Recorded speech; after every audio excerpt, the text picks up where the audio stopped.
Baik, kita lanjutkan sesi kedua. Kita baca dulu Hosea 8 ayat 7. Sebab mereka menabur angin, maka mereka akan menuai puting beliung. Gandum yang belum menguning tidak ada pada mereka. Tumbuh-tumbuhan itu tidak menghasilkan tepung, dan jika memberi hasil, maka orang-orang yang lain menelannya. Ternyata ada ya ayatnya ya. Menabur angin, menuai puting beliung. Rupanya ada akibat yang memang luar biasa. Orang yang berhikmat, makin tinggi hikmatnya, dia makin bisa membedakan mana keadaan yang kritis, mana yang tidak. Dia akan tahu persis, makin berhikmat. Makin tidak berhikmat, makin sembrono hidupnya. Makin tidak takut Tuhan, makin kesalahan makin banyak. Makanya kalau kita mendidik anak, jangan pakai moral biasa. Moral biasa hanya efektif di rumah. Ketika anak itu keluar dari rumah, pergaulan begitu bebas, hanya satu yang lebih efektif, Tuhan. Kalau anak kita takut akan Tuhan, itu pagarnya luar biasa. Kalau cuma moral biasa, kalah sama pergaulan nanti. Dan itu sudah terjadi di mana-mana. Anak yang baik-baik ternyata buat salah juga. Terjerumus ke dalam berbagai macam hal. Ya. Seandainya, kita berandai-andai lagi nih. Kalau kita sudah sampai di sini, sudah tidak ada gunanya. Orang yang sudah menyesal di kemudian hari kan tidak ada gunanya. Tapi kalau baru sampai di sini, masih ada gunanya. Belum terlambat. Makanya momentum ini setiap hari perhatikan baik-baik. Saya itu suka merenung loh. Merenung gitu kalau malam sendiri ya, saya merenung. Hidup ini bagaimana ya Tuhan sebenarnya ya. Sebenarnya manusia itu kan tidak pengen celaka. Mana sih ada orang pengen celaka? Enggak ada lah. Tapi kenapa banyak yang celaka ya Tuhan? Jawabannya cuma satu. Bandel sih. Memangnya kau nggak tahu kalau kau berbuat sesuatu yang Tuhan tidak berkenan? Tahu kan? Tahu lagi. Kita tahu loh apakah hidup kita sudah berkenan di hadapan Tuhan atau belum. Tahu. Ya memang belum sempurna. Tetapi keputusan-keputusan kita itu tahu kita. Bahwa kita itu untuk menyenangkan Tuhan atau hanya untuk diri sendiri. Masalahnya itu ya, momentum ini terjadi terus. Setiap momentum bisa jadi berkat, tapi bisa juga jadi kutuk. Tergantung dari respon kita. Segala sesuatu, segala momentum mendatangkan kebaikan. Bagi siapa? Yang mengasihi dia. Kalau orang tidak mengasihi Tuhan, setiap momentum tidak mendatangkan kebaikan.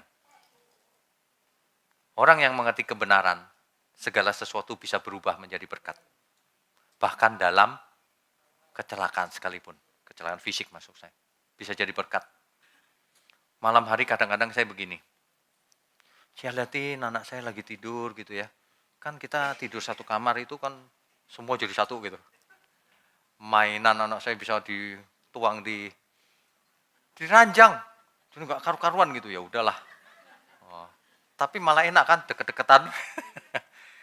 Saya lihatin gitu ya. Waduh, dulu kalau aku nggak ambil keputusan nikah sama istriku yang sekarang nggak ada loh ini. Betul nggak? Waduh, nggak ada loh. Saya ngomong sama istri saya juga gitu.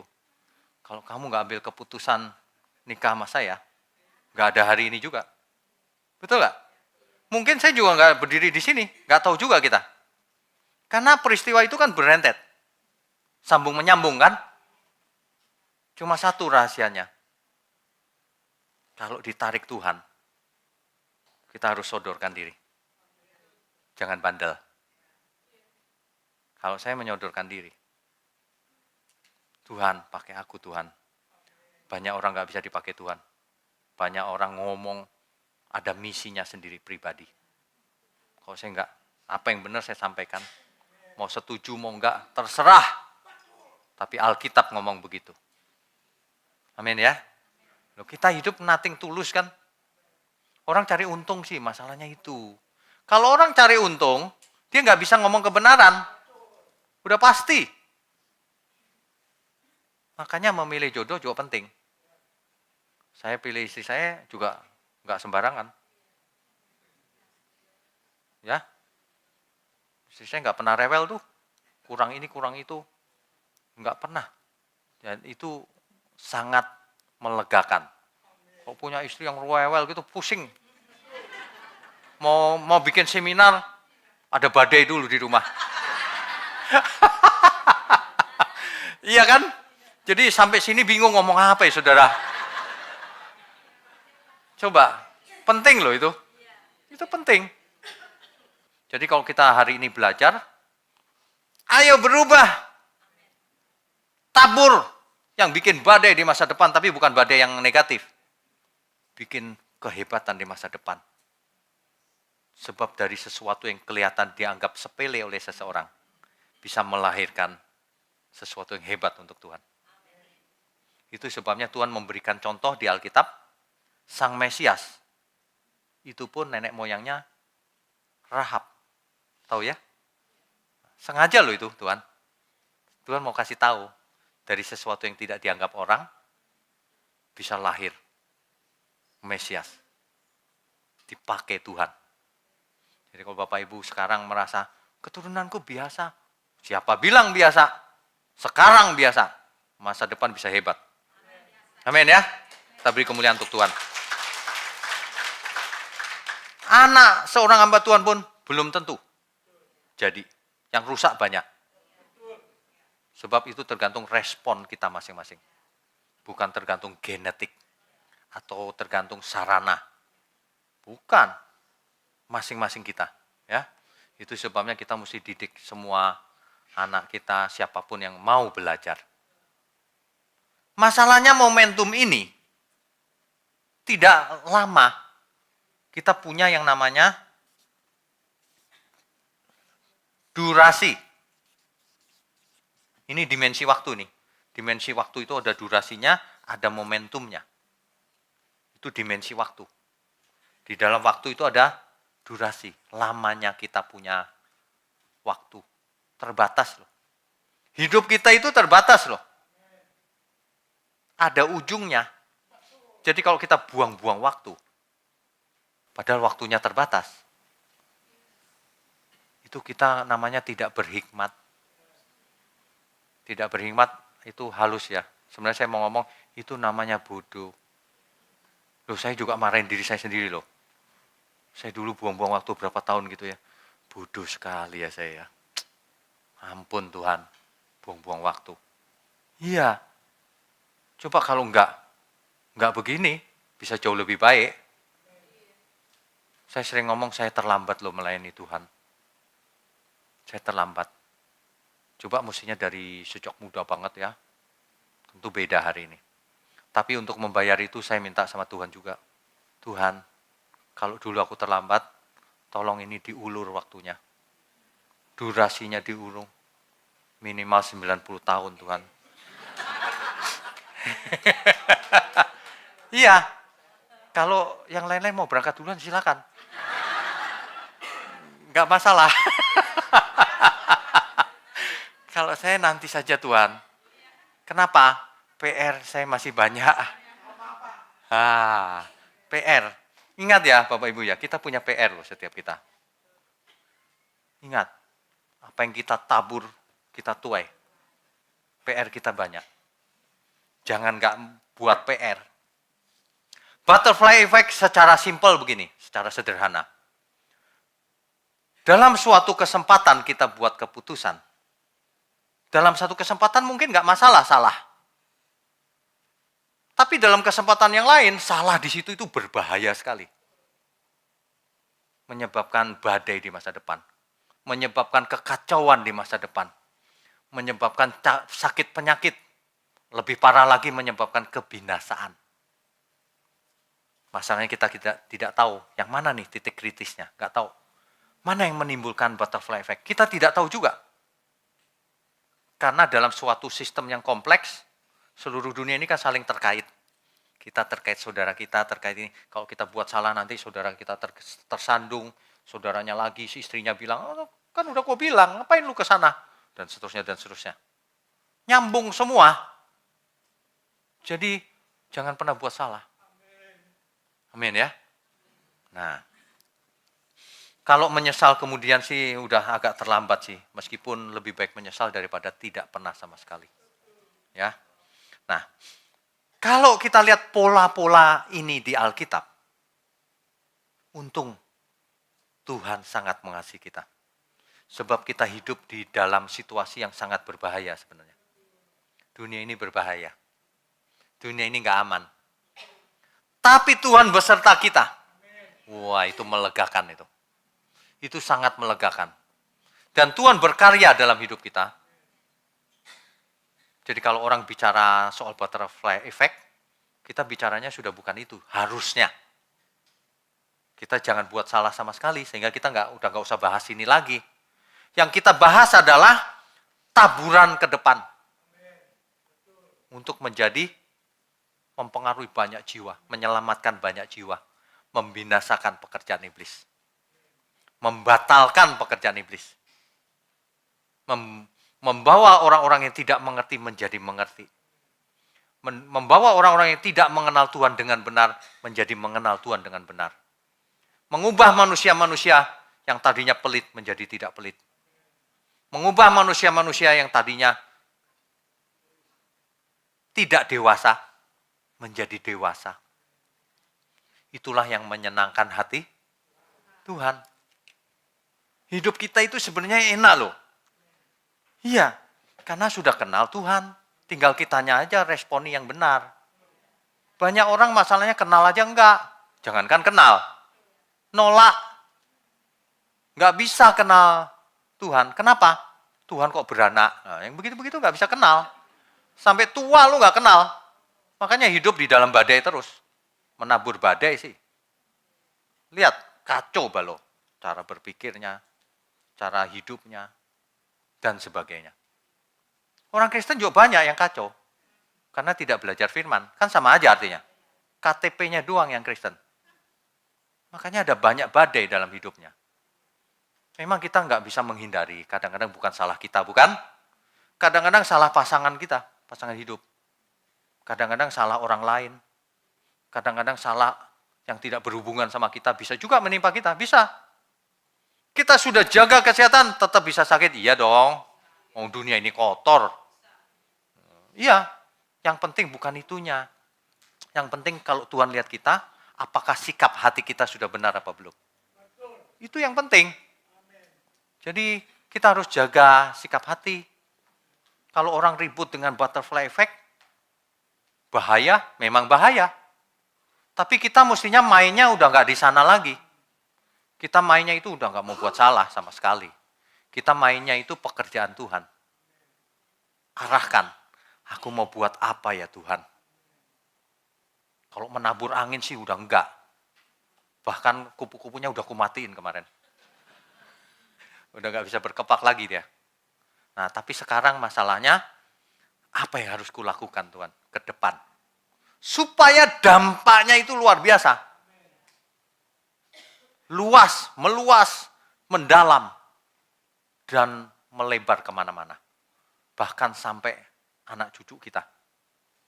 Iya dong, kita harus tinggalin itu, warisan-warisan itu. Makanya kita harus maksimal hidup ini. Jangan asal-asalan. Jangan aneh-aneh. Sebenarnya kalau orang belajar firman, dia nggak akan aneh-aneh. Perhatikan baik-baik. Hak istimewa yang diberikan Tuhan, itu semuanya Tuhan yang kerjakan, kecuali 2. Kan ada 4 nih. 2 Tuhan yang kerjakan. Penebusan dosa Tuhan yang kerjakan. Kita nggak ikutan apa-apa. Yang kedua, Roh Kudus diberikan pada kita. Kita nggak ikutan apa-apa, cuma menerima. Yang ketiga, firman. Nah, ini harus kita. yang belajar. Betul? Kita nggak belajar, ya nggak bisa apa-apa, nggak mengerti. Kalau firman harus belajar. Jangan Alkitab dibakar, abunya diminum. Nggak bisa itu, cara itu. Apalagi cuma ditengking-tengking tok. Nggak bisa. Belajar firman. Kalau mau pinter, belajar firman. Orang yang mengerti kebenaran, otomatis lebih cerdas dari orang pada umumnya. Pasti. Buktikan sendiri kalau nggak percaya. Saya perhatikan begitu. Kakak ipar saya, itu nggak sekolah tinggi. Nggak sekolah tinggi. Nggak ngerti kebenaran dulunya. Lalu belajar. Saya supply terus. Hari ini dia sendiri bingung. Dia bersaksi, ngomong sama saya sih nggak diumumkan nggak. Dia gembala di suatu gereja. Dia ngomong gini, kok sekarang aku tahu ya kalau ditanya sama itu teman-temanku yang pada sekolah tinggi-tinggi, yang STH, yang gitu-gitu, kok aku bisa jawab ya? Ya itu artinya ngerti kebenaran. Kok mereka nggak ngerti ya? Mereka nggak ngerti kebenaran, meskipun sarjana teologi. Makanya belajarlah kebenaran. Alkitab itu dipakai bukan buat bantal. Diadakan itu untuk dipelajari supaya terjadi badai, tanda kutip. Berbuah-buah. 100 kali, 60 kali, 30 kali. Bapak Ibu mau berbuah-buah? Belajar Alkitab. Ya. Jangan cuma amin toh, belajar benar. Oke. Jadi begitu tiap orang itu mengalami sesuatu tuh salahnya sendiri sebenarnya. Sesuatu itu padahal ada banyak mujizat dalam hidup kita. Ada banyak berkat dalam hidup kita. Kitanya yang nggak mau meraihnya. Kitanya yang nggak nurut diatur Tuhan. Kan Tuhan sudah atur. Tatanannya itu jelas. Kalau kamu mengasihi aku, lakukan seluruh perintahku. Nah, orang yang melakukan seluruh perintahku, pasti dia ngerti kebenaran nanti. Dan kebenaran itu akan memerdekakan. Nah, kan begitu mestinya. Betul ya? Coba Bapak Ibu eksperimen. Renungkan baik-baik. Eksperimennya yang sederhana aja gini. Aku kok ada di rumah sakit ya? Kok kaku ya badannya? Direnungkan aja, jangan beneran. Waduh, aku salah makan selama ini. Berubah nggak kira-kira? Enggak juga. Berubah. Ya enggak? Banyak orang nggak mau berubah karena jarang membayangkan yang begitu. Nggak mau lah Pak membayangkan yang jelek-jelek. Membayangkan tuh yang bagus-bagus saja. Main kok di rumah sakit, main tuh ke mall. Ya ke mall nggak terjadi pelajaran apa-apa. Yang ada kuliner. Kan begitu. Ya ke mall boleh. Tapi kalau ke rumah sakit lebih ada banyak pelajarannya. Ya. Keuntungan hamba Tuhan itu gitu, Bu. Bukan keinginan diri sendiri, memang harus ke rumah sakit. Ke rumah sakit, ke kuburan, sering banget tuh. Iya, ke ICU, ke orang sakit, itu sering banget tuh. Jarang itu, ucapan syukur, jarang. Jarang, soalnya kalau ucapan syukur nggak ngundang-undang. Tapi kalau lagi kesusahan, ingat pendetanya. Tapi nggak apa-apa, memang untuk itu kita melayani ya. Amin ya. Iya loh, kalau lagi di rumah duka gitu ya. Langsung pikiran kita jadi benar. Iya ya Tuhan ya. Nanti suatu hari aku yang tidur situ. Hidup ini memang menarik bersama Tuhan. Ya. Butterfly effect itu sebenarnya ya memperingatkan kita. Hal kecil aja bisa jadi badai. Sederhananya begitu aja. Dan itu Alkitab loh yang ngomong. Tadi ayat berapa tadi? Hosea 8 ayat 7. Jadi kalau mau dilengkapi ya, judul ini sebenarnya The Spiritual Butterfly Effect. Butterfly Effect-nya spiritual. Kalau cuma fisik, masih nggak ada masalah. Kalau udah nyampe ke spiritual, waduh. Orang yang anggap enteng, nggak mau belajar firman, hari ini, besok aja lah. Besok, lama-lama besok. Habis besok, Udah ketinggalan jauh, nanti aja lah. Nanti aja kalau aku nggak ngerti aku nanya dia. Nah, akhirnya begitu. Akhirnya nggak pernah berubah. Ya, kita mesti tekan diri kita sendiri. Saya sudah sering kasih ilustrasi loh. Kalau saya di tol lagi ngantuk, saya tampar loh diri saya sendiri. Iya, itu benar. Daripada terjadi badai, itu ngantuk ya. Cuma berapa detik aja. Waduh, efeknya bisa masa depan berubah. Iya, berubah itu masa depan. Dulu sebelum saya nikah, saya pernah ngantuk di tol. Saking ngantuknya, saya tahu bahaya ini. Pukul, melek 5 detik ngantuk lagi. Kayak ada lemnya, mungkin merah semua ini, saya pukulin terus. Akhirnya nggak mempan loh. Akhirnya saya merem di tol itu. Iya Bu, nggak tahu berapa lama itu, tapi saya udah tahan ya. Saya udah keluar dari pintu tol, udah keluar saya, padahal masih jauh tujuannya. Saya mau keluar, mau tidur bentar di pinggir. Saya keluar gini, pas keluar gini, pass out. Gelinding, nabrak. Untung nggak nabrak siapa-siapa loh. Nabrak mobil di depan, yang lagi antri mau bayar tol. Aduh, nabrak bruk gitu. Bangun. Langsung ngantuknya hilang. Cuma saya kaget luar biasa kan. Loh, saya ketiduran tadi. Untung loh cuma mobil tok. Kalau mobil tok kan cuma ganti ya. Rugi berapa. Aduh, kalau enggak saya enggak ada hari ini, Bapak Ibu. Saya enggak duduk di sini nih. Kalau hari itu terjadi apa-apa. Artinya apa? Kesalahan yang sedikit itu enggak sedikit tuh, itu bahaya loh. Tapi enggak ada di titik kritis butterfly effect. Yang itu. Tapi jangan coba-coba. Kalau itu nabrak orang butterfly effect tuh. Jadi enggak karu-karuan. Iya kan? Kita enggak tahu. Lebih baik kita hati-hati. Berjaga-jaga selalu. Ingat, bahaya itu ada 2. Yang dari luar kita, si iblis itu. Yang dari dalam, keinginan kita. Seringkali yang menjerumuskan, salah satu atau dua-duanya. Tapi intinya itu keinginan kita. Kalau keinginan kita udah hilang, nggak ada yang bisa disesatkan oleh iblis. Hilang. Ditawarin apa aja, enggak. Lah iya dong, ditawarin apa lagi? Enggak doyan. Setan pun bisa, percuma yang ini, mendingan yang itu aja.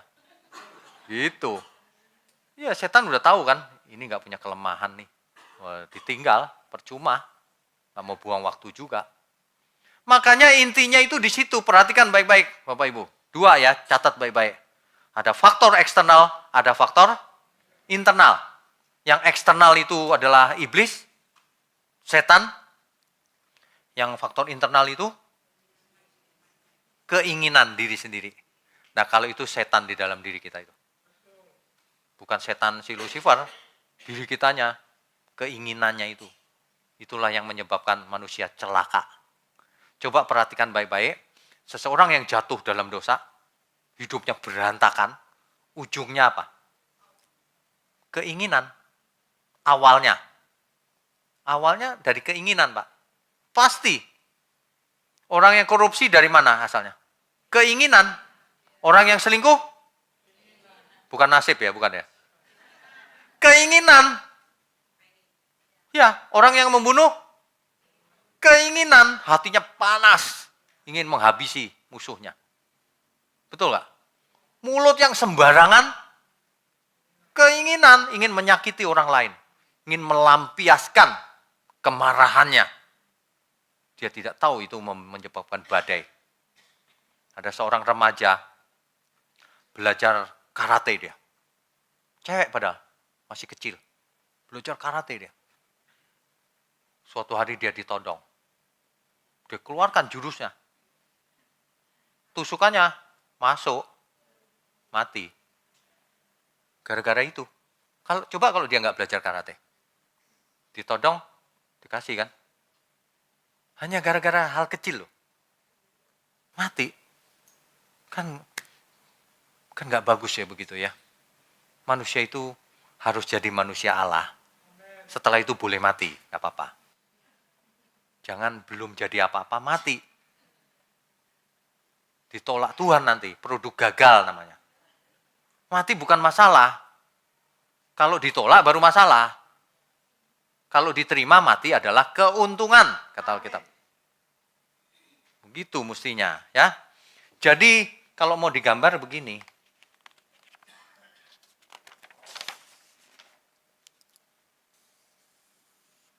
Ini waktu ya.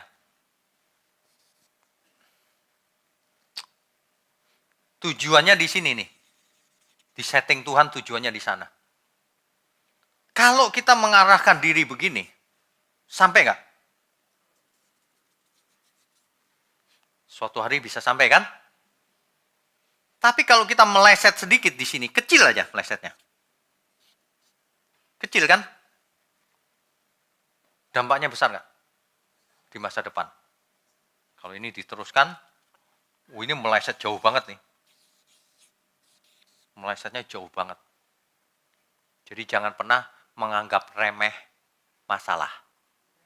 Jangan pernah menganggap remeh setiap keputusan yang kita ambil. Hati-hati. Setiap keputusan yang sekecil apapun, lakukan itu untuk Tuhan. Amin.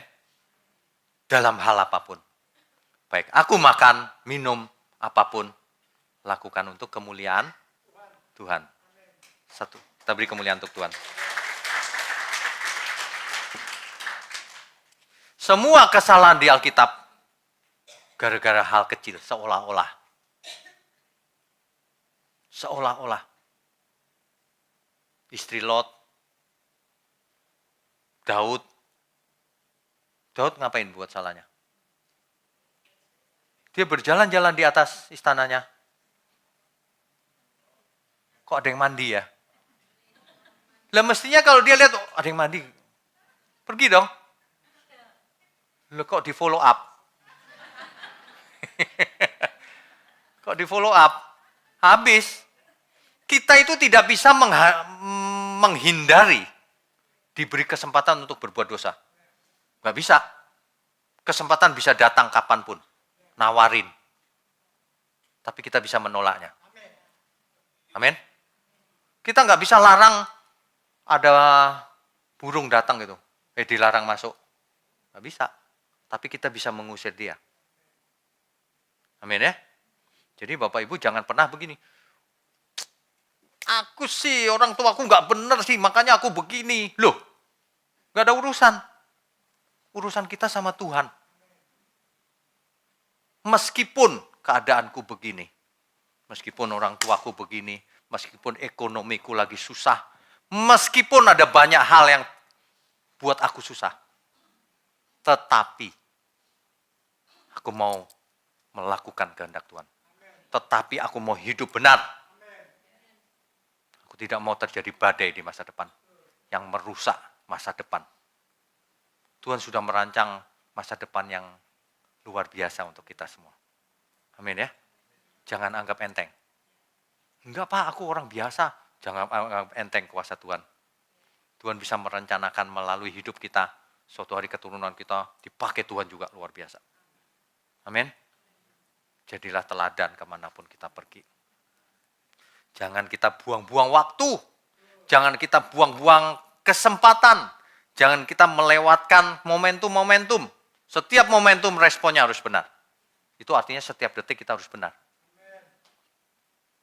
Pikul salib. Tuhan Yesus berkata, kalau engkau tidak pikul salibmu setiap hari, tak dapat jadi muridku.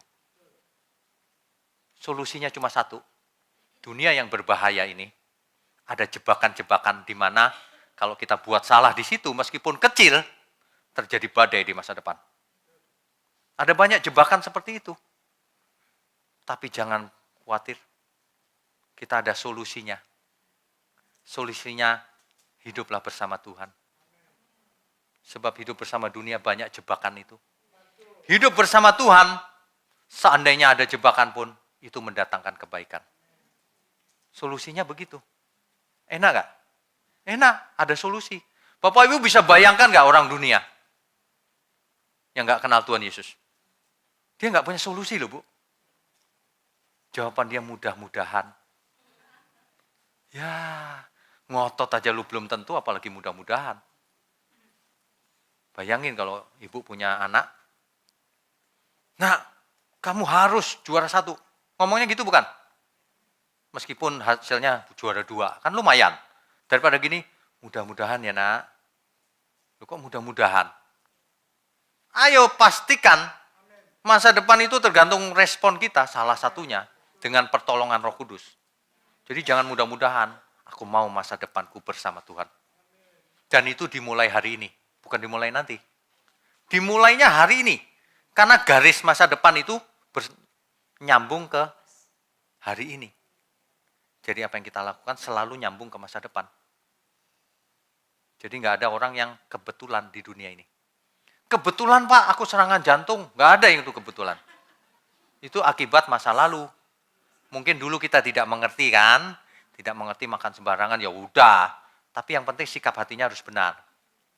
Jangan udah mengerti nih. Wah, bodoh amat.